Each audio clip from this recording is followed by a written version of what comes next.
What's going on, guys? Welcome back to the Beyond the Backboard Podcast, episode 51. My name is Omar. Next to me is Earl. Below me is Max. And, guys, we got a special guest today. The one, the only, Natalie Ramser. Let's bring her on stage. Give her a little round of applause, everybody. Hi. The first returning guest of the Beyond the Backboard Podcast. Yes, I did. Really? I'm honored. Yeah. How's everything been going? How's life? I haven't gotten to yap about basketball in a few months, so I'm excited to be back on. Perfect place to do it. Natalie used to went from hosting us. Now you don't have to worry about all that. We have to do all the technical stuff. But yeah, we're thrilled to have you back on, Natalie. What's been going on with you? Like you said, since the last time you were on here a couple months ago. I know you've been doing some big things in college. So what's been going on there? Yeah, I have a master's degree now. I finished school Thursday. Golden. So graduated before finishing, which is a whole funny story. But yeah, I now have a master's degree in sports journalism, which is cool. Let me think. Have not been doing much else. I've just been focusing on finishing school. I'm being so real. Understand. Can relate. 100% relate. Yeah. I know you mentioned a couple days ago, or my guess is probably more like a couple weeks ago at this point, but your master's thesis, which is more so just an encyclopedia by the sounds of it. Yeah, that's how it's going. There's a lot that got cut out, and I was still maybe 1,000 words over the word count. But I also think the word count was a suggestion. So I just kind of did what I wanted to do. Honestly, I'd rather be over than under. That's my logic when I write them. You can always cut stuff out. Exactly. Yep. Yeah. I'm always over. I don't think I'm ever under. Rarely am I under. Yeah.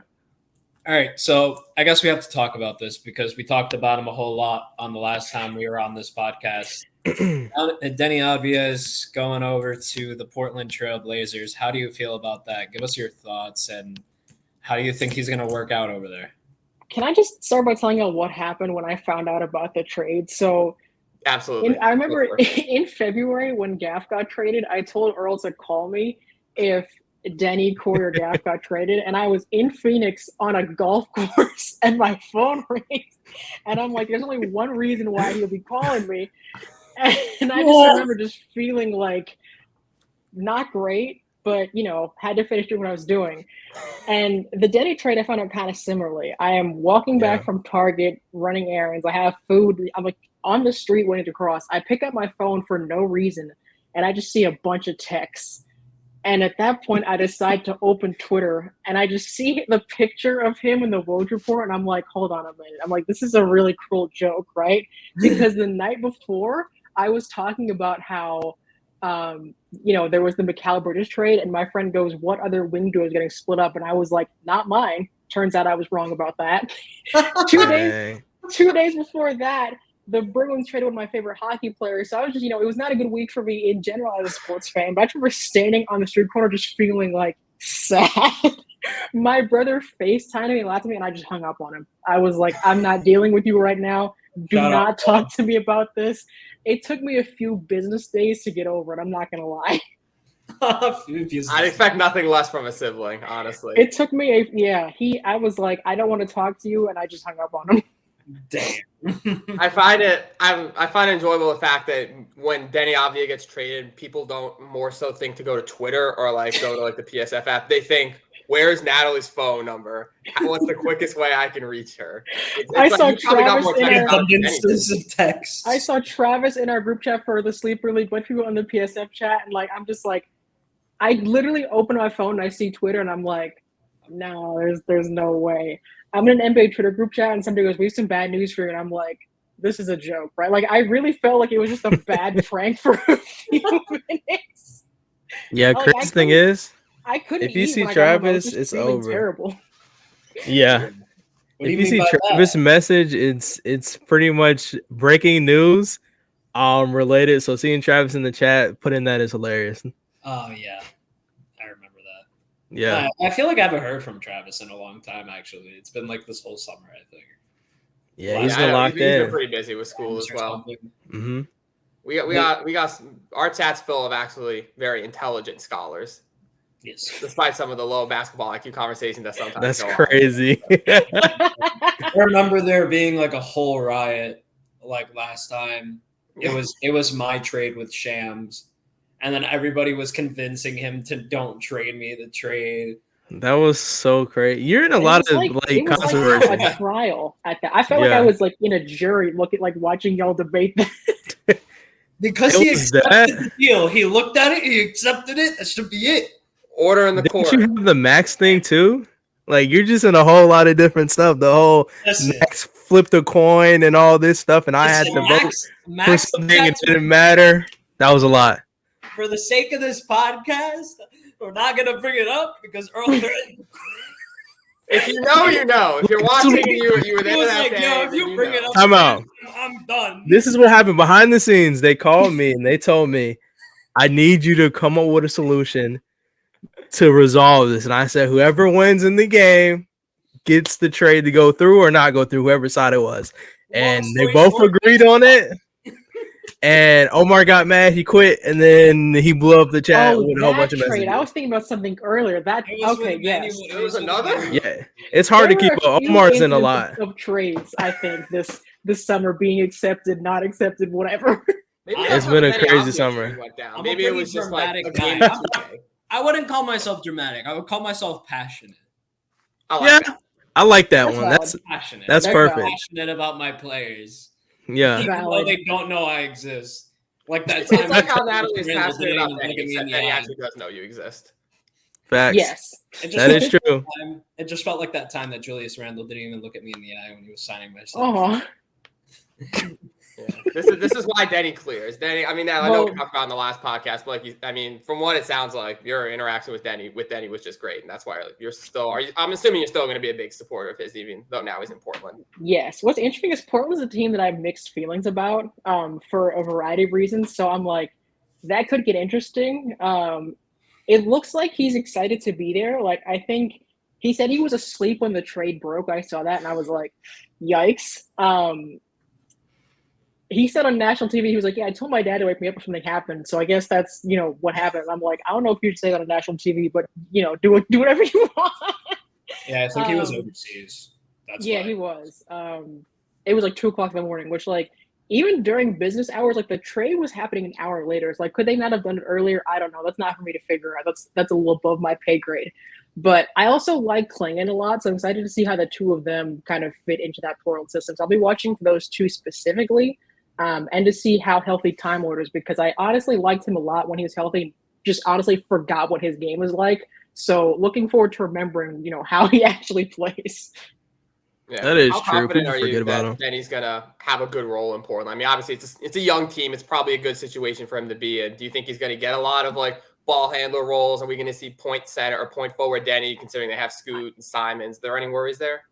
I hope so. I'm like afraid he's gonna get hurt, and like because that would just make me really, really sad. And like I obviously don't want anybody to get injured, but like I think that he will be able to find his own way in Portland. I think that's something that he's had to adapt to with the Wizards having their mismanaged roster even before the Beal trade, to figure out how to carve out your own space. And I think that's something that he figured out how to do pretty well.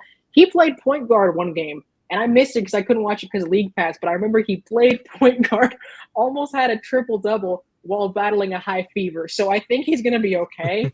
But I still need to watch the fever game now that I think about it.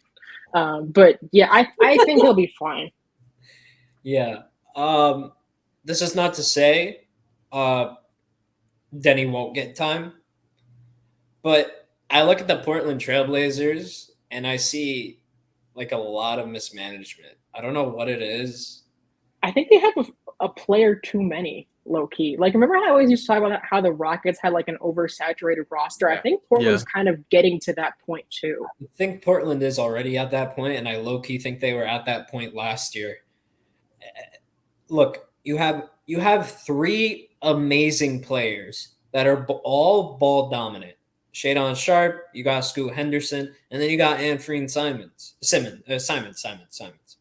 But regardless with any of that, again, like I just said, they're all ball dominant. They're all great, amazing players. It's not – we've seen – and I'm trying to say this in a way that I can there's too many cooks in the kitchen. We've seen situations where there's too many cooks in the kitchen and it doesn't work, and it gets overflown with a lot of like, I don't even want to say it like this, but a lot of bullshit. So honestly, you can make the case that the Wizards are kind of like that too, because like Jordan Poole just kind of like was untethered last year because there was just too many people. He didn't really have like a defined role, and I think that was an issue. They had too many wings last year. I think they still have too many wings, even if Saddiq Bey is not going to play because of injury, which he probably won't, which is unfortunate because I like him a lot, but he's probably not going to play. They still have to contend with Bilal, Corey, Kuz, Alex Sarr, Keyshawn George, and Bub. They have a lot of people that can play like the 1 through 4. They got to figure that out. I think Portland's going to have the same issue as far as like who does what. I don't know if Scoot's going to be bumped to the G League again this year. I don't know what they're going to do with him, but like that's one solution they could come to. They also have too many bigs, I think. Aiden, Klingon, and Time Lord, assuming he's healthy. Like, that's going to be a problem. Yeah, none of them can really play power forward either. Yeah. I think Ayton and Klingon might work out okay. It really depends on the spacing and how they're both able to, if they can both develop a shot. I don't know if that. If they can develop a shot, if they can both develop a shot and be able to, space out the floor a little bit more, then maybe. I think that's the problem, though. They both don't have a shot right now. Like, just base level, Aiden doesn't shoot. I mean, I think he's a decent mid-range shooter when he does attempt those shots. I think he did a good job in Phoenix, but early on, like coaching, they kind of discouraged him from taking threes, and you've seen it go throughout his career. He doesn't take them at all. And Klingon, we've seen him at UConn. He didn't really shoot at all. We always see like these videos of like bigs just randomly start taking threes during their training camps to get their stock boosted up. We've seen Edie do it.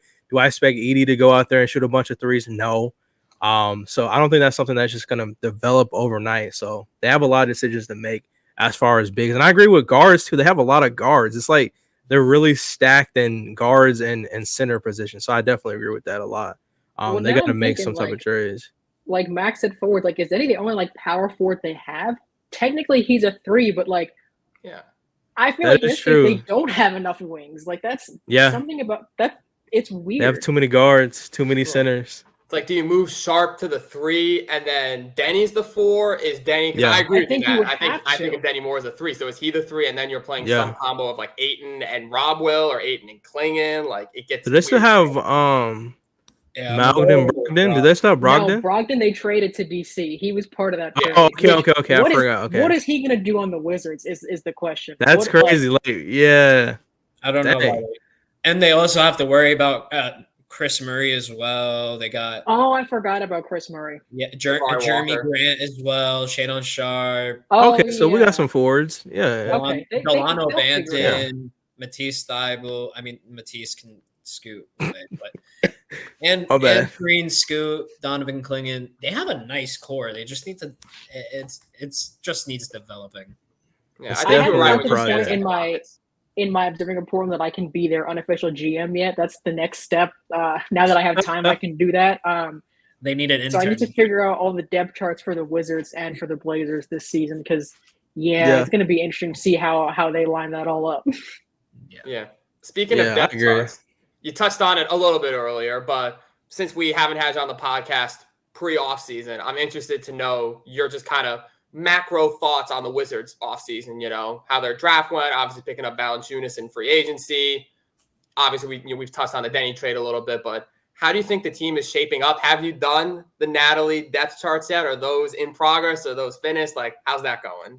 I have not made a depth chart in probably since our last full court press show, so it's been months. I need to get back into that. I haven't even made a depth chart for my fantasy team, which I need to do because even my own personal roster construction, it needs some work. Looking at my team, like we got to move some people around. The Valanciunas pickup, I did not like at all, simply because I'm not a fan of his. I don't like his game. I feel like he's not going to be that much of a help to the team. I just think it was kind of a questionable move. The Saddiq Bey pickup I like a lot. He, again, probably won't play because he's injured.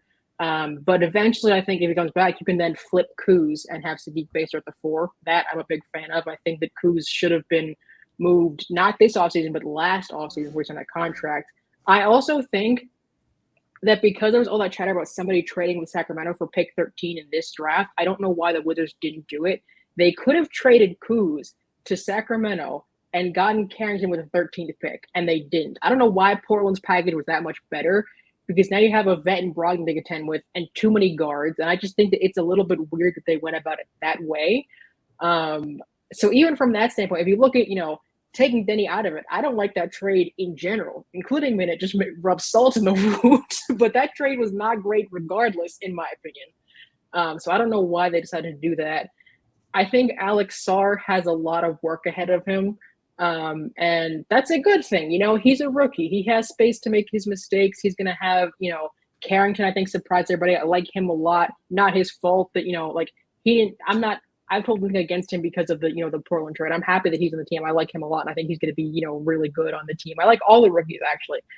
I'm excited for them, but I think that they now need to figure out what they're doing with all their vets, because there's a lot of weird stuff going on in this roster, and I can't fathom how they're going to work it out right now.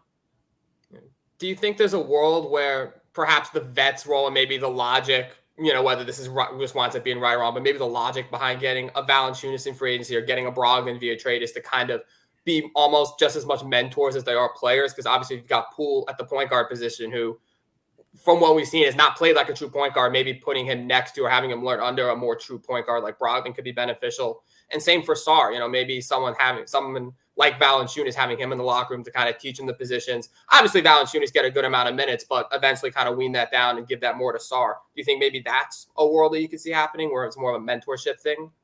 I mean, maybe, because Sarr needs to get in the weight room for sure. He did not look like he was that strong in Summer League. And I mean, he kind of looked like he could get knocked over easily. And if you're going to be, I just think he needs to bulk up a little bit. Said the same thing about Chet and Wemby in seasons past. It's just, something that bigs need to deal with. He just needs to bulk up. I think that Poole starting at point guard is something that I would like to see this year. I'm more comfortable with point Poole. I think he did it well towards the end of last year. And at this point, we have nothing to lose. I say just go for it. This season is going to be, the end goal is getting Cooper Flag, according to most of the fan base. So whatever you got to do to get Cooper Flag, you get Cooper Flag. I think as far as Valanciunas as well, the plan is to flip him in December, maybe to the Lakers. Is something that I've seen a lot. Brogdon, I don't know what the plan is with him. But it could be. I think that it's something that could work out in the long term. But I just think it's really interesting that this is the route they chose to take. And, I think that we're going to be still seeing a lot of Kuz and Poole unserious ball this year. And that concerns me because, how does that get in the way of Alex Sarr and Bub Carrington, Keyshawn George? How does that affect their development? Because it was just weird. Say again? He's going to go 0-12 again. He's just going to copy Poole. It's going to be the same exact thing. We're going to be seeing ridiculous off the backboard dunks. Why did they do that? I've never seen a play and just been why? Yeah. There was no reason. You're down 11 points. You don't do that. It's very questionable to say the least, but I do think that Jonas Valanciunas deal was actually pretty solid for you guys. I mean, look, I think it was the G League Ignite. He was on the team prior to being drafted, right? I don't want to misquote where Alex Sarr was, right? No, he was in Perth. He was in Perth. Okay.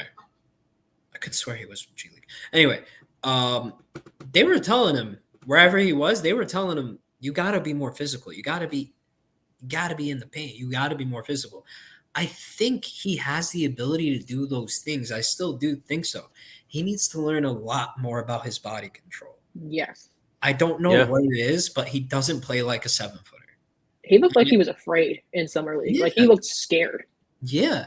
And bringing somebody like Jonas Valanciunas, who's a big muscular guy who's going to bully anybody in the post. It doesn't matter. The likes of Julius Randle to the likes of Anthony Davis. It's going. He took Taj Gibson out in the game once. He was ejected because he elbowed Taj Gibson in the head. God damn it! Yeah, Taj. he did try to hurt AD too. So get out of the way. I can definitely relate to. And his ass was out the game. Yeah. And then the Wizards won because he was out. Where's the fire extinguisher? The Knicks need him. That's crazy. Tom Thibodeau needs him. Call him. No, but I agree. I mean, I agree about the Sarr thing. I think it's just going to take time, for rookies to adjust. You got to hit the. I think the best welcome to the league moment. It's all fun and games till you get a shoulder in from Bron or a Joel Embiid in that case, and for Sarr. Like we seen Yeah, it with he was dunked on Wemby. him or something.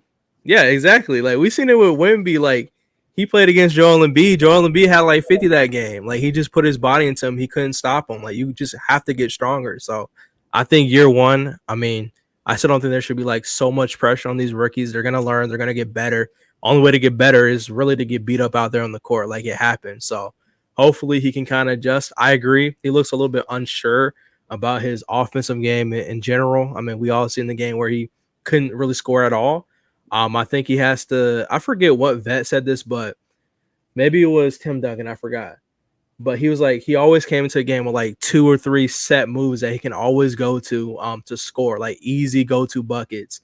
I think Sarr has to find that, like something he can go to and just master that and have that as backup just in case his shot's not falling. So once he gets that taken care of, I'm pretty sure I'll have a good season. But I really like Bub too. He looks really good.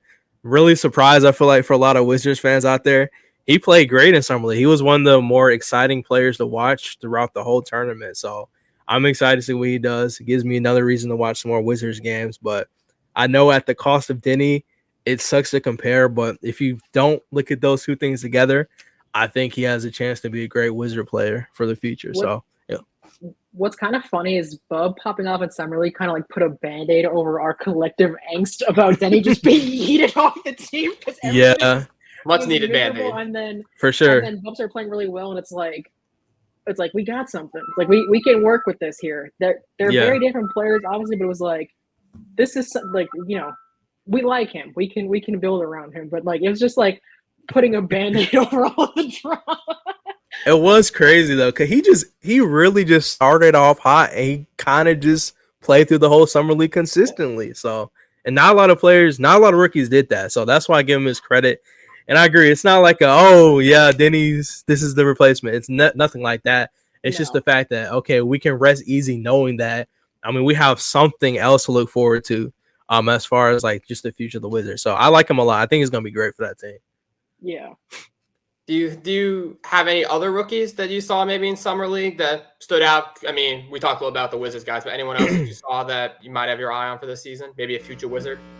Again, my clinging stock is I'm buying it early and often. I remember he took Northwestern out in March Madness. Was watching before that, and just had to mention that because just graduated from Northwestern. But yeah, I'm impressed with Klingon. I like him a lot. So again, I'm excited to see him in Portland as well. Convenient for me that him and Denny are in the same place, so that's good. I can keep an eye on them both at the same time. Ron Holland also where is he in San Antonio? I honestly can't remember now. Ron Holland? Or is he in he's Detroit? in no man's land. Yeah, Detroit, the Pistons. Okay. Oh, Jared McCann in Philly. Yeah. I saw there's a weird thing about how Tyrese Maxey didn't want to be on TikTok with him. And that's like a weird thing going around. And I'm like, interesting. But I like the idea of McCann and Maxey in the same backcourt. I think that's going to be fun. Mm-hmm. It'll make Philly basketball interesting to watch because I don't really watch Sixers that closely, but I'm excited to kind of see how that goes for them. But yeah, I would say, mostly those guys. I'll say too, Jared guys, Philly guys, you got a good one. I'm a Duke fan, so I had the pleasure of cheering for him for a whole season. In times where we had no chance, Jared McCann went out there and played with all of his heart every single night. And I respect that kid a lot because he goes out there, he does his like TikTok dances, people criticize him, but he'll do that and he'll drop 30 on your favorite player. So that's why I respect him a lot. So yeah, Sixers fans, I got a good one. And I'm excited to see how he plays with Tyrese Maxey. I think in the future that could be a nice backcourt. I still think it's going to take time for him to develop. But a year when you get like a Paul George in your team and like get to draft a guy like Jared McCain, I think the Sixers definitely had a really, really great offseason. So yeah, shout out to Philly. I'm excited to see them play. Yeah. Natalie, are there any other teams that had good off seasons in your opinion? Maybe good off seasons or bad off seasons? Let me think. I apologize, guys. I gotta bring it up. I'm concerned about what the Lakers did or didn't do. I'm sorry, Earl. It's all good. Like y'all could have gotten Tyus Jones, which leads me to think, why do the Suns have every Wizards guard on their roster? Why do they have Monte Morris, Tyus Jones, and Bradley Beal? Can somebody explain to me what that's about? I feel like this just happens in the NBA sometimes, where it's like there's two teams that just always swap players. Like I feel like who was it? The Rockets and the Clippers and the 76ers. Like there's just a weird used to be us going on there. The square of the Wizards, Nuggets, Heat, and Lakers, which Thomas Bryant is the through line of all of those teams because he's been around. You guys want to know another triangle? I'll never forget Thomas Bryant. The Knicks, the Mavericks, and the Detroit Pistons. Yes. Yep. There's just there's a time with Detroit or Dallas had like 5 Knicks and Detroit had like 3 or 4. It's crazy. There's just some teams, I guess the general managers just have, I guess probably very different ideologies, which is why they're able to make trades. People don't realize it's the GMs who see things completely differently that always get the trades done. Because when 2 GMs see things the same way, tough to do work when you're like, oh, I really value this guy. And the other guy's like, yeah, so do I. Yep. Like, oh, I don't really care for this guy. Yeah, me neither. That's when the trades don't get done. But clearly the Suns see something in Wizards guards that the Wizards don't see, for better or for worse. Yeah. But like that's going to be such an issue because none of them really play defense either. Bradley Beal with the defensive liabilities. I mean, Bradley Beal is a great dude. Spoke to him in a press conference once. He's very nice. Or he was, happy to answer my question, whatever. Not a defensive player. Monte Morris and Tyus Jones, both assist turnover ratio kings, but the defense, and God forbid they do turn the ball over. They turn it over multiple times within the same, not even the same game, the same quarter. You will see a lot of turnovers. Phoenix also, I feel like they have no money. I don't know what position Book is supposed to play at this point. I know I complained in the past Suns don't have a point guard, but now I'm like, y'all got too many, and they do the exact same thing. So I don't know if that really solved their problem. I guess Book's the 3, right? Because you have Durant and then Nurkic, unless they're going to plan on trading Nurkic. But I don't know. It's a good question. I don't think so. It's things just definitely changed now with Tyus. I think you got to start Tyus. I mean, they had point guard struggles. The biggest outlier was they should have never got Bradley Beal. It just never made any sense to me to go get a Bradley Beal type player when you have Devin Booker, in my opinion, the best shooting guard in the league right now. Why would you go get another shooting guard and move Book to the 1? Like, yeah, he did a decent job being a playmaker, above average for assists, but at the same time, that kind of takes away from his aggressiveness on the offensive end. Like, you got KD, you have Devin Booker and Bradley Beal, 3 of the most ball-dominant players in the NBA, all trying to share a rock and win games. Like, when it comes down to it, we've seen them struggle at times with who's the closer, who's going to finish this possession. One could argue KD, which is probably the right answer. One can argue Book, and the delusional fans can say Bradley Beal. No offense. He's going to dribble it off his foot. You don't want Beal as the closer. You do not want him as the closer. I mean, it just speaks to the testament of like the new owner that as soon as he got there, he made a deal to try and get Bradley Beal to try to booster the roster. And in that same time, he messed it up so bad to where you guys have, probably one of the best offensive firepowers in the West, but you have like the worst defense in the West, no exaggeration. And they can't close games. The 3 of them cannot figure out how to close games. You know, another team too, the Mavericks. Getting Klay Thompson, I think, good idea on paper. I'm deeply concerned about that roster. Really? Can you go more especially if you're running Klay at the 3, though. Like, is Klay going to be able to play 3 for a whole season? The way they're talking is they're all starting is the way they're talking. That was like the big Klay, thing. Luka, and Kyrie, we're going to have some personality issues. And me personally, I live for drama. I would like to see that. But like, that's gonna be a lot. I think they're moving Gafford to the bench as well to get Lively to start, which is like, okay, I like Lively, but I feel like maybe he gets in foul trouble so easily, at least he did last year. I think that Gaff maybe should start at least the first few games, see how it goes, or maybe, don't commit to that permanently. But I think Gaff, he's like, 26? I think he's like starting age. He should be starting. And I think Lively's still a little young. And I'm like, okay, Jason Kidd, I know he's not going to do what I want him to do. It's now time to start complaining about Jason Kidd's rotations. And maybe by the, start of the season, he'll start doing what I want. But it's just interesting. And I feel like, that's they have a lot of ball dominant players in Luka and Kyrie. And I would say Klay's pretty ball dominant too. So that's something that I'm like, it could be a dumpster fire. Yeah. The one hopeful thing. Oh, no, I'm sorry. No, I was going to say the one hopeful thing about Klay Thompson is like, we know he's capable of playing off ball at times. Like, I just think it depends on like if Well, I guess it's not that hard of it if to think about if Luka can get him the ball. I'm sure that'd be kind of easy for him to do. If he just makes his shots, honestly. Klay Thompson, this is probably the easiest he's gonna have in his career to get open looks. I mean, you got Kyrie Irving, like you said, he's really ball dominant. More so I feel like than Luka at times. But Luka, he's really ball dominant too. So I agree with that statement. But yeah, it's definitely gonna be a weird mix getting 3 guards trying to figure out their starting lineup together. I just don't know how successful it's going to be. And this is not me being a hater because we lost on Klay sweepstakes, whatever. But I don't know. I just felt like it wasn't the best fit for him, like as far as that choice, in my opinion. I think it was a great fit. I'm just going to say, I think the Mavericks are going to find success with Klay coming into that 3 spot. Like Earl said, it's going to be one of the easiest seasons Klay Thompson has ever had to get open looks. And that was one of his main problems when he was in Golden State. Kind of. Like, it was very questionable at times. You're right, Earl. But it was like, at the same time, I feel like it's going to be much better. I think one thing they're going to have to worry about again is if they are really taking out Gafford out of that starting lineup and putting Derek Lively, it's going to be a defensive concerns. Yeah, I don't know if I would do that. Like, I like Lively a lot, and I'm rooting for the kid, but I just feel like it's kind of weird to just have him out there with those 3 vets, and like, I just think it's a weird decision, honestly. I think that Gaff is used to catching lobs from Luka and Kyrie too at this point. I think that, like, it just seems like a weird choice, and Jason Kidd, I feel like, is not known for his, decisions that I agree with as far as how he coaches. Or anyone.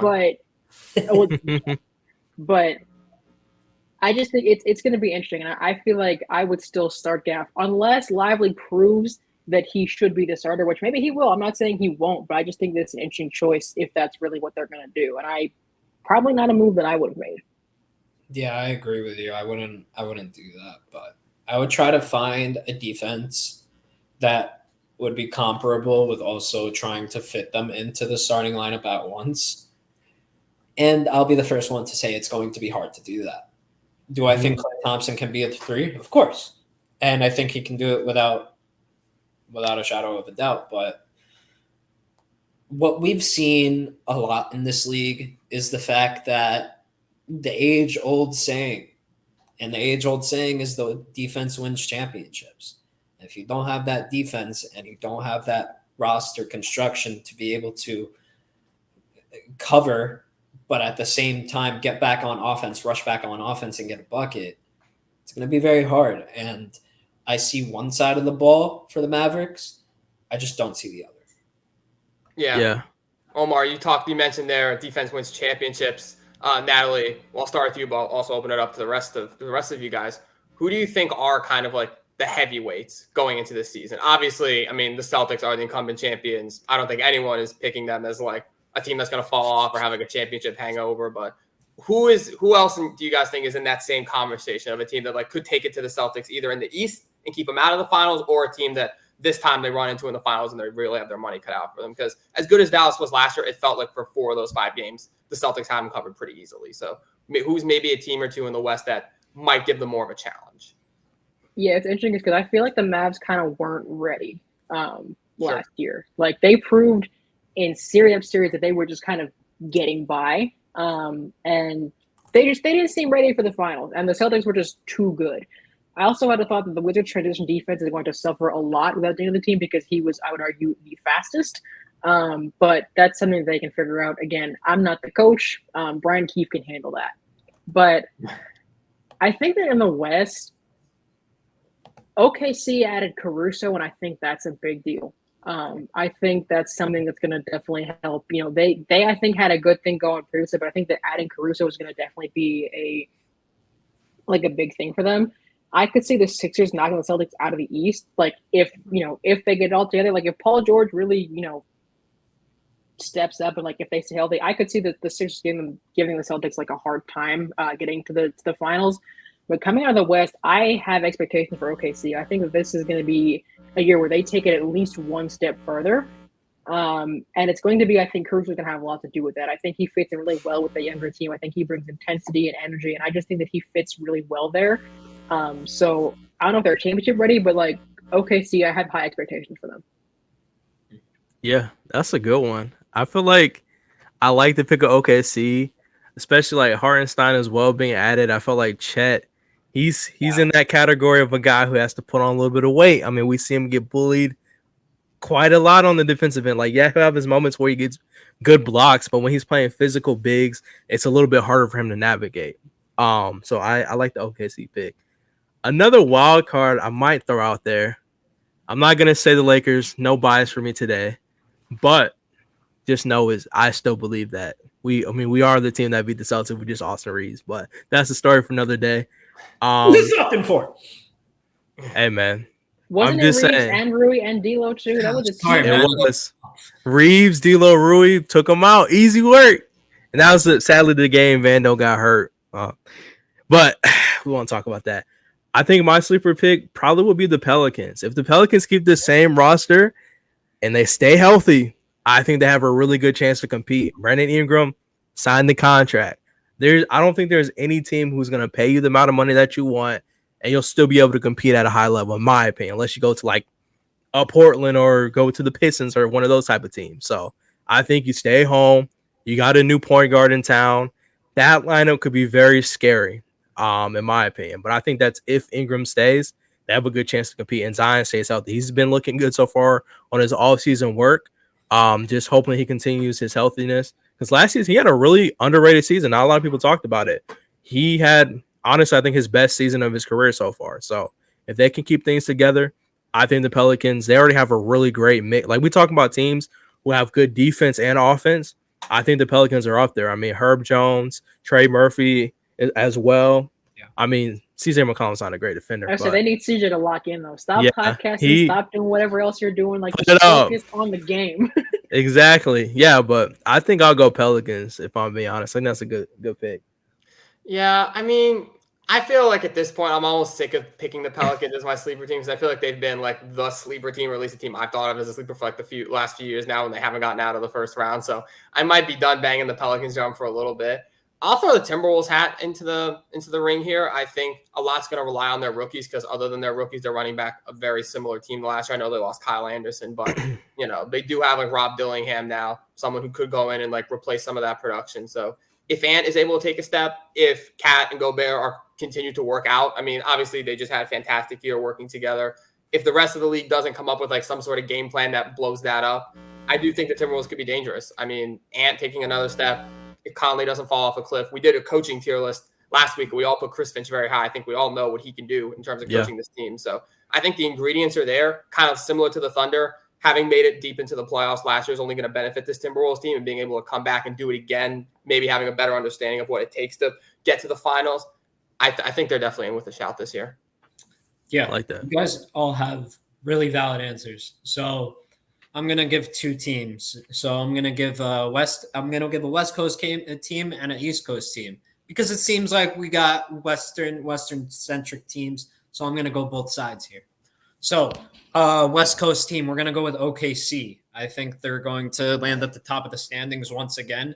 Their additions of Isaiah Hartenstein and Alex Caruso is going to show pretty valiantly, actually. Hartenstein can grab the offensive rebounds that Chet will not be able to. He has caused a lot of game-breaking stuff. We saw last year in the playoffs a block on Tyrese Maxey that would have won the game, an offensive rebound in front of Joel Embiid to get the Dante DiVincenzo at the top of the key for three to win Game 3. So there's a lot going on with that. Okay, I'm sorry. What do you mean? I'm sorry. Game 2. This is Game 2. Game two. My apologies, but yes. So with all that being said, OKC is going to be a very dangerous team, and also with the stuff that Earl said about rebounding, and as I just related, my East Coast team, and I'm sorry, you know what? There is no bias, and I don't know if you guys feel the same way. The Knicks. God damn it, it's the Knicks. We saw this defensive culture from the very beginning. As soon as Tom Thibodeau got there, started off with Julius Randle and RJ Barrett, and soon transitioned to everybody else on that team. I think the addition of Mikal Bridges only serves them right. We've seen what Mikal Bridges can do in an NBA Finals team in a role player position. We've seen that, and we can definitely see it again. I don't see him as the second option. I see him as a third or fourth option. However, his defense is going to serve us pretty valiantly at that position as well. And man, I said a hot take on Twitter. I'm gonna say it right here. The Knicks will be in the first place of the Eastern Conference this year. This will mimic how the Timberwolves did that. I believe the Timberwolves did that last year. Thunder. It was the Thunder. Okay. They will mimic the Timberwolves in the sense of building a team to beat the Nuggets. But this team that the Knicks are focused on is the Celtics. Okay. And then they will get that top seed. Fair enough. Bold prediction there, Omar. Natalie, do you have any bold predictions of a similar vein? Not necessarily about the Knicks. Could be about the Knicks or the Lakers, obviously. We do have a little bit of Knicks and Lakers bias here, but just any bold predictions for the season? My bold prediction is that I believe in the Sixers. My dad would love that. I don't normally hype the Sixers up this much, but I kind of believe in whatever it is they're doing. So that for me is bold. I think that also, quick aside, I'm happy that Buddy Hield is no longer on the team because they did him dirty. with whatever Darren Moore said about that trade not working out, I'm glad he is elsewhere. He deserves an environment that will appreciate him for what he does. So Buddy Hield, best of luck to you because you deserve better than whatever you got in Philly. Yeah. I will say that. Let me think. Bold predictions. Could not be really. in a good way, could be in a bad way. A team that surprises, a team that disappoints. I think that Jordan Poole's going to have a better season than last season. I don't know if that's bold or not, but I believe in Point Poole. I think if we just unleash Point Poole, let him do what he needs to do, no expectations, I think it'll be better for him. I just think that I just see him doing better this season. I don't know why, but I do. Also one more. The Wizards should not extend Kispert. They shouldn't do it, which might be a surprise coming for me. I think that just break up the whole core. You ditch Rui, you ditch Gaff, you ditch Denny, break up the whole Super Friends quartet. Break him up. I think Kispert's services would be better used elsewhere. He's used to winning. I don't know where is a better fit for him, but just let him go. Okay, so yeah, I can see that. I didn't ask your opinion on Kispert. I know he didn't come up much earlier, but you're saying that it's not necessarily because he's a bad player or anything, just more so doesn't fit the timeline. Like you said, services could be used elsewhere. Yeah, no, I like him a lot, and I can't think about how he fits. Does he start with this roster? Does he start the 2 or the 3? I don't know, because apparently he's a 2-3 guard forward, and I'm like, not really. He's a shooting guard, but whatever. Yeah. Some coaches play him with the 3 if they play favorites, but that's an aside. But I just feel I don't know how he fits in with this team, and I think that the roster is getting too oversaturated. I think moving him is in his best interest. I saw a tweet yesterday that he won't extend because he saw he just yeeted Denny to Portland, and he probably wouldn't want to sign because it just threw his friend out like that. Yeah. Because he also took the trade hard. I saw in an Instagram post. I was like, oh, that's really sad. He said it was really tough to hear. That just that got me a little bit. That was really sad. And it affected Bilal too. He posted about it. But I'm just like, oh man, because people make friends with their teammates and they're just they're gone. It's sad, but I think that it's in his best interest to move. I just don't know where. As much as I would think the Lakers could use him, they don't need him. He's redundant. They already have Reeves. There's no need to have them both. They do pretty much the exact same thing down to the level of defense they play. It doesn't make sense. I don't know where he would fit. I was thinking Denver at one point, but I don't see that anymore. But it's in his best interest to move. I haven't decided where yet. I like that. I feel it definitely would make sense now to kind of move on from the core. You have a really young, potential team loading up now where all the rookies you guys drafted. I think you guys drafted, 3 or 4 players? So 3, yeah. You definitely have to make room for those guys. So I respect that. And, don't waste his time with JP and Kuz's nonsense. Yeah. I think he was more serious. Just do not waste his time. Just let him go. Yeah. He's in his contract year. I think it's in his best interest to move. Yeah. I feel like a hot take. Or what was the question, Max? It wasn't a hot. It was hot take. A hot take. It doesn't have to be this guy's going to have a good year. It could be this guy has a bad year. Or this team underperforms, and maybe this team is a seller at the deadline that we didn't expect. All right, bet. I'm gonna give 2. Of course, I have to have something biased. I'm a Lakers fan. Of course. Honestly, I think the Lakers really, I'll just put a minimum. I think the Lakers make it at least to the second round of the playoffs this year. I really believe that. I think a lot of people are complaining about the roster, which I have too. I'm a little bit disappointed we haven't made any type of move, but at the same time, I'm still hopeful in the sense that this roster showed at times that they can compete together, and that was with Darvin Ham. I feel like now with a new coaching staff, I mean, Ham even said it himself. I mean, he kind of lost the locker room. Like he wasn't really running any type of plays, no offense, no defensive sets. JJ Redick, I feel like baseline, at least he'll bring some of that to our team. My biggest complaint was D'Angelo Russell most of the time. He looked like he was lost out there. Like he didn't have any set plays. Like he would just go out there and kind of play behind Bron and AD, and there was no like offensive rhythm besides AD and Bron pick and roll. Like that's just the simplest thing you can run. So now with JJ Redick, I'm hopeful that it will make it easier for Austin Reeves to get easy buckets, Rui Hachimura to be involved a lot more, and D'Angelo Russell to get a lot more easy opportunities to score. So with that being said, I think that we can kind of, because our biggest obstacle was Denver. I was confident against pretty much every other Western Conference team besides the Kings. I know we struggled against the Kings too. It was the Kings and Denver. Denver's team, it got worse. I mean, we can be honest about that. It definitely changed a lot these last 2 years. The Kings, they got better, but that's just a challenge for another day we'll have to handle. But everybody else is kind of around the same. Besides the Mavericks, obviously they got Clay, but I'm confident in the West still. I think we'll have a good year. And my second hot take is I think Dalton Connect will either be Rookie of the Year or he'll be in top 5 voting for Rookie of the Year.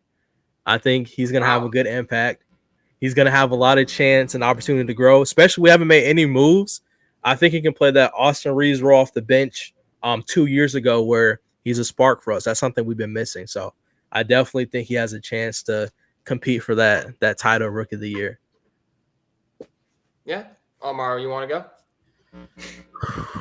Max, you go before. I need a little more. All right, sounds good. I'll throw out two, one for East, one for West. East, nice. I'm gonna take a little north of the border. I'm gonna go to Toronto. I have had a couple Scotty Barnes hot takes on this podcast before, so I'll go ahead. I'll throw another one out here. I think Emmanuel quickly challenges Scotty Barnes for best player on the team. I think. All right, that's the end of the Beyond the Backboard podcast. I think Emmanuel quickly will make a legitimate case to at least be on the same level as Scotty Barnes is this year. I mean, I want to ask you this question first. I want to ask this question first. Do you think he's better than RJ Barrett? Quickly, yes, without a shadow of a doubt. Yeah. Given the keys to an offense, I think he is. I'll second that. You'll second that? Then I can't hate it. Then I can't. It fits my narrative. Remember what I said? I said I think quickly gonna have the James Harden transition. He had his 1 year gap year. So next year, technically, if it's going to happen, it will be next year. So I can't hate on that, Max. I like it. Yeah, I'm not saying he will be definitively like the best player on the team, but I think it's going to be like him and Scotty kind of 1 and 1A. Like, you know, quickly leads the guards, Scotty leads the forwards. I think Scotty's a little overrated. I think quickly's a little underrated. So I see it. Yeah. That's my hot take. I can see it. Maybe like an OKC, Russell Westbrook, Kevin Durant. Yeah, something like that. That's what I mean. I don't think quickly is going to like completely surpass and become an all-star. Like, I'm not saying anything like that, at least not yet. But I think for next year, it's going to be more of a 1-2 punch versus like Scotty Barnes and co. That's what I think. And my bold prediction for the West, Earl, you brought up the Nuggets. I feel like the Nuggets, it's tough for me to say they're not on a decline right now. Like, I think it's going to be tough for them to be a top 3 or 4 seed in the West this year just because they're not getting better. They don't have, they don't have the assets to really make moves and get better. Like we saw them lose Bruce Brown, and that wasn't the end of the world, but I do think it hurt them a little bit. As much as I think Bruce Brown is also overrated, I think the role he played on that Nuggets team was much needed for them. So I think not having him this year hurt. You saw that in the playoffs. And now losing Caldwell Pope, I really don't know what their plan is for replacement. Did Reggie Jackson resign, or is he somewhere else too? I think Reggie Jackson is. He left too, I think. He left too. So it's like it feels like everyone's kind of on their way out of Denver. You got Russ now. I can kind of explain why they didn't resign them. It was because of what they gave MPJ less than a year ago. True. I mean, yeah, I think they're either, they're probably up against one of the aprons, and that's restricting their moves. And, I don't think they have the most valuable draft capital. That's why you got to think like the Knicks. Yeah, I think they're limited in what they can do, and we're starting to see key players to that championship team move away. And, maybe not as quickly as they moved away from a team like the Lakers when they won the championship, but it's tough for me to see how the Nuggets are going to be able to bounce back this year unless you're really getting like a super up year from Christian Brown or like a Julian Strother emergence happens or one of the rookies they took with their low picks this year happens. I still think they'll be good. I still think they'll be a playoff team. Their core is still intact, but I just see that team on a downward trajectory. And considering we all thought that they were going to be like a potential dynasty 12 months ago, I think a lot has changed, honestly, in the way we view that team. Actually, in the back of my mind, I always think about potentially Kispert to the Nuggets trade, and I don't know how that would really work with Christian Brown, but like, I feel like if he's going to go to a contender, for some reason, when I think Denver, it makes sense. Like, I feel like I say that, and I'm like, okay, the sky is not falling. Like, that's something I can make peace with. Other teams, like, I feel a red flag. Like, Tim to Denver, like, I feel like it's not the worst thing. No, I think you're actually very right. I think I like that. If I had to describe, Corey Kispert, it would be similar to KCP. I think he is that kind of player, just younger. Yeah. We'll see what his contract is when he gets that extension because someone will pay him. I actually quite like that as like a pure shooting guard replacement. Maybe, Natalie, you need to go to the Nuggets and be their GM. I think that trade could definitely work out. I don't know who they trade to the Wizards if y'all want Westbrook for a second time. I don't think that trade would necessarily work. Wizards for us is always welcome back, but we got to move another guard first. Yeah, maybe that's how he'll get rid of Kispert. He was built different over there. Yeah, with the last few minutes that we've got in this show, just a little bit more of a fun topic here for Natalie. Obviously, we didn't have you on over the summer, but the Olympics are now over. Team USA won gold. I don't know how much of that you watched, but just any thoughts on Team USA? Because we talked the three of us have talked a lot about that over the summer. Construction of the team, how the minutes were allotted, kind of how the games played out. Just any thoughts on that as well? Oh, I have a lot of thoughts about this. Okay, so lovely. Anthony Edwards is a good basketball player. I recognize that. However, I'm not the biggest fan of his. I have not been quiet about that. That's something that y'all know. People I talk about basketball, they know. I feel like the roster was constructed weirdly. And going back to FIBA last year, it was constructed weirdly. It was like so guard heavy. And I feel like we saw a little bit more of that going into this season where like Halliburton didn't get enough. I think he could have played more. It's really my biggest thing. I think Halliburton could have played more minutes. I know everybody clowns on him. I think he wanted to play. I think he could have been, good at controlling. He plays very unselfish offense most of the time. I think that he's good at, getting rebounds. I think that he could have played over Book in some situations. I think Book kind of had his, he got back to himself towards the latter half of the Olympics. Steph Curry, kind of became Steph Curry in the second half. But I think that Halliburton early on, if he played earlier, I think he would have had an impact. And I think that was a missed opportunity. So everybody was freaking about Jason Tatum. I'm like, I think that Halliburton's getting some more minutes. No offense to JT. I just didn't have anything. I had no pains. I think that, Halliburton could have gotten some more minutes. Yeah. Fair enough, yeah. All right. I like that. As I'm saying this, I'm now realizing. Actually, do you want to say something earlier? No. I was just saying, I like the Halliburton take just because I feel like his defense was shown early on, especially in the expedition game. So him being used a little bit more, especially when we were struggling on the defensive end, could have definitely helped us a little bit during some of these games, of course. Yeah, fair enough. As we went to that, I realized that I missed Omar. We missed Omar's hot takes. So that's my bad. Apologies, Mr. Omar. But I'm sure you got some pretty spicy takes. You're out after this. You're out on the street, Max. You're out of here. Kicking you out. No, I'm joking. End us off with some spicy takes. Okay. The king of the spicy takes. Actually, this I want to say this because I actually had a feeling that the Nuggets were only going to win one and Jokic will never win another. I think I said this about 6 months ago talking about the Nuggets, and I said that Jokic will probably never win another NBA championship. I've seen it once, and look, they can have all this time to develop and build another roster, but I don't think it's going to happen. And I think the Nuggets are a one and done because of their history. I don't think they ever won an NBA chip. Tell me if I'm wrong. That was their first. No, that one was their first one. That's the only one they're getting. I'm sorry. I'm sorry. I'm sorry. Ever is crazy. With Jokic. Okay. Yeah. For the foreseeable future. The foreseeable future, yes. I was going to say, ever is kind of crazy. That's endless. No, years later, the Nuggets are still on one championship. Yeah, I mean, it's been since the 1990s since the Knicks were in the finals, so could be forever. You never know. my other really hot take, actually, because I don't even think that one was that hot, because I said it like 6 months ago, and I think my take kind of still stands, because the West only gets stronger. And if you beat the Nuggets with one team, you could beat the Nuggets with another team. So my really, really hot take is I think Detroit's going to surprise everybody and be a top 10 team this year. Okay, so playing at least. Yeah, I think that the Detroit Pistons will make a giant jump. Anything from last year is honestly an upgrade, but I think they haven't really used that core's huge potential yet. I think Monty Williams, before he was fired, put a really long stop on that. And now with who's coaching him this year? I'm sorry. Who's coaching him this year? I can't keep track anymore. I gotta double check, but I think it's Bickerstaff, right? Okay, yes, Bickerstaff. Right. Yes, Bickerstaff was signed, and dude, how big of a jump? I'm surprised that they weren't a top team already with the roster construction that they actually had, and now the addition of Quentin Grimes, Tim Hardaway Jr. Grimes isn't there anymore. Oh yeah, where was he? What do you mean? He's in Dallas now.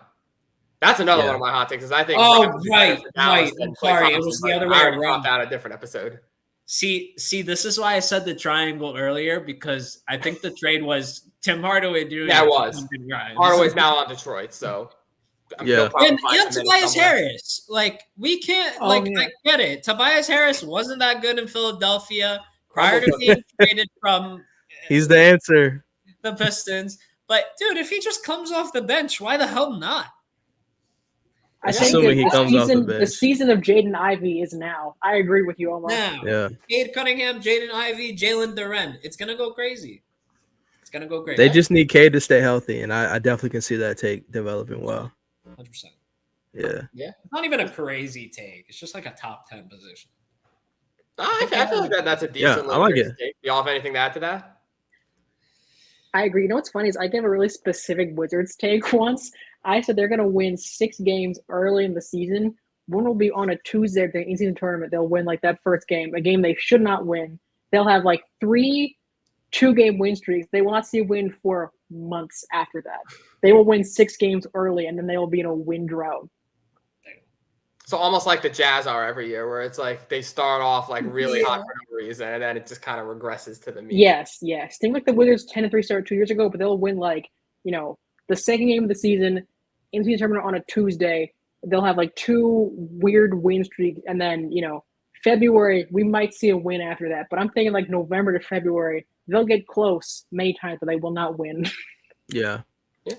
Yeah, that's fair. I think sometimes you see that with young teams where it's like they kind of come out the gates running. They're young, they got energy, they got a point to prove, and kind of coming off the offseason, everyone's got good vibes, everyone's excited to be there, and you can see them maybe rattle off some wins or get some, in your words, weird wins, like wins they probably shouldn't have. But the real grind starts in like December, January. After you've been playing for a couple months, there's some wear and tear. I think that's when like the veteran teams are able to kind of keep their composure and keep level and keep going, and maybe some of the younger teams, like they haven't been there, done that before. That's when they kind of fall off, and they're just not able to keep that same pace up. I think we've seen that before, so I'm certainly not gonna. I could see that happening with the Wizards this year. Yeah. And then remember Kuz's famous last words. Oh, at this point, don't be that team. Yeah, so much. What you're talking about. I feel like once you said that was so funny, bro. We haven't heard from him since. No, we've heard from Kuz. He's just he's been yapping a lot on social media. Yeah. What's the over-under for Kyle Kuzma like iconic Twitter quotes per month? Is it like 1.5? Is it 2.5 per month? What's the over-under there? 1.5 sounds about right. He's already had a few. If you go to the replies tab on Twitter, it's been quite an interesting, it's settled down now, but it's been a very interesting few weeks on Wizards Twitter. I think everyone is bored, and Kuz just he made himself available to all of the fans' collective boredom. It's kind of how I'll phrase what happened. Kuz is definitely up there, but I'm going to I still got to work on my top 5 Twitter users list. There's been some guys jumping up on my list this past season. I will say Josh Hart definitely has trended up into my top 5. He's a must follow. He's a funny guy. 1-2 because they basically only tweet at each other. Like, Yeah. a package deal. Yeah. Like, they're kind of combined. I'll give Brunson like an honorable mention, but I feel like as far as consistently random tweets, It's Josh Hart. Josh Hart. Because Josh Hart is doing it since prior to. Always. Yeah. And It's Jalen always just hard. joins in and he's like, yo, you're such a fucking idiot. But no one is passing Kevin Durant. Kevin Durant, bar for bar, fan for fan, he will cook you across every account. He does Bro, not did you care. see what he did at I think Fanatics that's what Fest? he was trying Yeah. to. Kuz was trying to cook people, but then he just kind of responded to him, and then he was like, "I don't want that smoke," and he just dipped. We haven't heard from him about the issue since. I think he's just kind of giving it up. Like, He was having KD will- lessons from KD on the court and on the keyboard. Like KD will cook you and then he'll call you little bro. Like you can't recover from that. Like it's Yeah, levels. He didn't. It's levels. I think he himself got little bro. He didn't call him little bro. But Yeah. As Speed said, I think his heart got broken at some point. Yeah. Did you guys see what he said at Fanatics Fest though?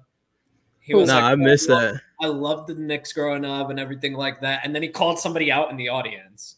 And I can't remember what the audience member said at this time.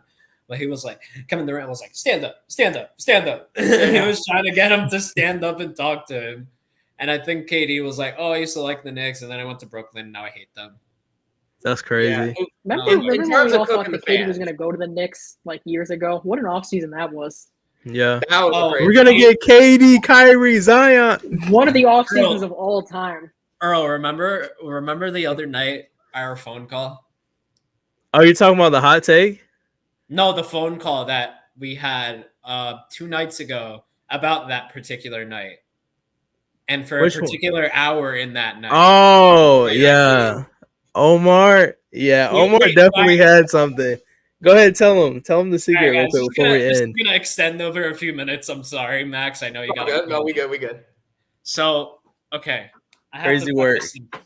I have to preface this.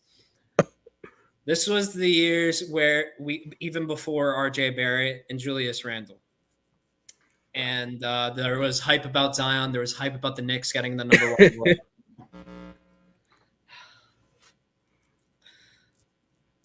I saw the Knicks didn't get the first pick that night. I saw they got the third. I was already a little depressed. And then I saw Kyrie Irving signed with the Brooklyn Nets. And after that point, I knew that KD was going to go and be with him. So, I went through it. All I 5 stages. cried. I did everything. And then I did the one thing that What was the one thing, Omar? I did the one thing that no NBA fan should. I was a Brooklyn Nets fan for an hour. Crazy work. For 1 hour. Now, to be fair, I don't know how legitimate the the hour is. No, I'm gonna say half a season Hour. to- It was from to it build was- my lore up, my Omar lore. I'm gonna say it was half a season. It was But from like continue. 7:30 to like 8:45, 8:30. We got the timestamps. The fact that you have the I do, the I minutes do. is so funny. Yeah. Because Yeah, he had to I cover saw- it. It sounds like a it cover-up happen. story. I saw it happen. I was like, you know what? I'm so sick of the Knicks. They always let me down every freaking year. God, fuck this team. Well, Max, doesn't that add to the fact? Remember the Nets bag the other day? He was emotionally attached to it. On stream, he showed us the Nets bag that he got from the Fanatics I gave Fest. that shit to my Right. cousin. Omar did get a Nets I back. gave it to my Natalie. cousin. Was He is that- an actual Brooklyn Nets fan. We're not. You missed it, Natalie. He was so excited. He's like, "Yeah, I got this Nets bag. I want it." Then he was showing it off. If you I got got the like a contract. Charlotte Hornets bag I as wasn't like a raffle, excited. would you accept it, or would you just say no? I'm a Wizards fan. What? Say it again? If you won some sort of like a Charlotte Hornets tote bag, or maybe like a Miami Heat tote bag, I don't know who like the main division rivals for the Wizards are, but like if you won like a hat or like a tote bag and like Hey, a raffle, listen, would you you're more accept like it, or would little you be like, brother. no, you can keep that? I They're don't like know. the little AAU team. For They're the not- Hornets, they're not no, one. because I have so many problems with them. For the Heat, I have friends that are Miami Heat fans. So I might keep it and then pass it to them. But also, like Okay. the Heat, they're kind of cool. I might be inclined to keep it. Yeah. See. Okay, so it depends on the team. Yeah. Listen, If I it was gave it away Clippers, my I would This probably burn it. Well, that's just me personally. Actually, I wouldn't burn. I'm not gonna start any fires. I just let me wouldn't take continue- it. Let me continue real quick. So I went in. I followed the Brooklyn Nets page. I followed some Brooklyn Nets players: Kevin Durant, Kyrie Irving. And you were following players too. I went down the list. I started doing it, and then an hour later, I was like, I can't do this. I can't do this. So So I unfollowed everything. I think I still follow the Brooklyn Nets because I follow all NBA teams now. But Don't tell Paul that. He'll call you a fake fan. You know what? We're putting that in the chat. Crazier. They were in Jersey before I was in. I'm gonna add him right now in the chat. Brooklyn. When Paul said when he said I was a fan before they moved out pictures to prove it, which he does, I just thought that was so funny. He got so defensive. You know what? I respect the shit out of Paul. Like shit. Omar, maybe you should send him that bag. Send him the tote bag. I already gave it to my cousin. I can't. Oh, okay. You gave it. Okay. But he takes the Nets very, very seriously. He thinks they're getting Cooper Flag, and I'm like, nah, it's not happening. Dude. I mean, they're going to be at the bottom of the East, I think. I don't think they're bad, but they're not Wizards bad. I don't know. I think it could be close. It could be close, depending on what they do with trades. You know, if they still keep Cam Johnson and keep Cam Thomas, maybe that's enough to keep them above the Wizards in terms of being bad. But if they trade those guys, I mean, who's left? It's like Noah Clowney and Derek Whitehead. Like, I think I was watching this video, and I think the Nets only have like one televised nationally televised game this year. Dang. Sounds about right. I think Wizards have 4, one NBA TV game. Well, yeah, that's good. That's pretty good. The Knicks actually have 24. They have like 13 more than last year. Okay, you don't need to drop the flex on. Is good, Natalie. Don't let Omar sway you. 4.5 is good for you. I'm not gonna say how many we have, but as long as DC and Portland are playing it several times, I'll get my league pass set up. I'm good. I like the Wizards broadcaster, so it's fine. Fix league pass. Yeah. Oh, for real. All right, guys. I think we can end it here. It was a great podcast. Thank you guys so much for listening. Real quick, Natalie, where can people find you? Just in terms of like socials, anything you want to plug, any exciting projects you got coming down the pipeline? Not doing anything particularly interesting right now. My Twitter is there. I'm pointing the wrong way.